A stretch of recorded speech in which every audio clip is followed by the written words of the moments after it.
So I've always wanted to own my own company. Make stuff, sell stuff, profit. But the problem has always been, what was I gonna make and sell? I tried all sorts of things like candy, pencil, hugs, dance for you.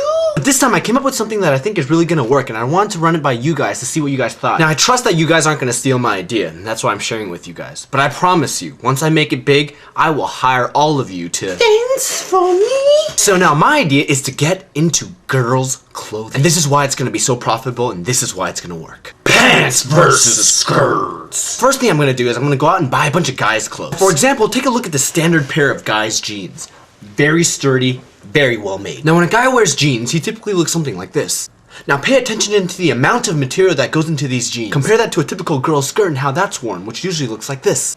Here, also notice the amount of material that exists on these skirts, which is far, far less than those on the jeans. So for my line of clothes, the first thing I would do is buy a pair of guys' jeans for, say, $50, cut it up, stitch it together, and look what we have. 6 normal size skirts, 1 really short skirt for clubbing, and 1 pair of booty shorts. Now say I sold those shorts for $30 and those skirts for $20 and the clubbing skirt for $30 because somehow less material means more expensive. Minus the cost of the jeans that I paid for at the beginning, I'm still making $130 off 1 pair of jeans. That would give me enough money to go to the club and look for that girl that's wearing the clubbing skirt and make her dance with me. Shirts versus tops. The second thing I would do is I would go and load up on a bunch of guys' shirts. I mean, look at all this material. Now the trick is when you have a shirt like this, you have to find some ingenious way to cut it so that you can maximize the use of cloth. Now luckily for us, it doesn't really matter how you cut it because from what I've seen some girls wear, as long as you cover up some of the vital areas, you're good to go. Don't even bother wasting cloth making straps because some girls would rather keep their shirts up with levitation. They're called tube tops. So I would take my $20 extra large shirt, and just to be realistic, I split it up into 5 parts. 2 of them can be the slanted one-sided shirts. You get 1 spaghetti strap, 1 tube top, and 1 piece of cloth left over for clubbing purposes. And you know what would look really good with that is if we put rhinestones and tassels with the extra material on the clubbing one. Totally ready for a club now. Now say we sell each of those shirts for $15, 15 times 5 minus the 20 that I spent on the shirt, I'm up $55 from 1 shirt. Plus even more dancing.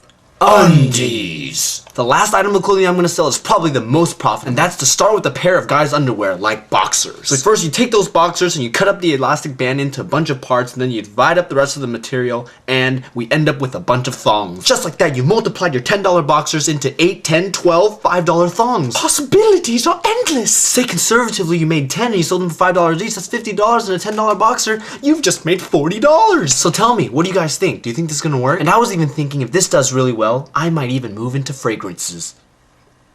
Full Throttle by Frank Wang. Available at your local department store now.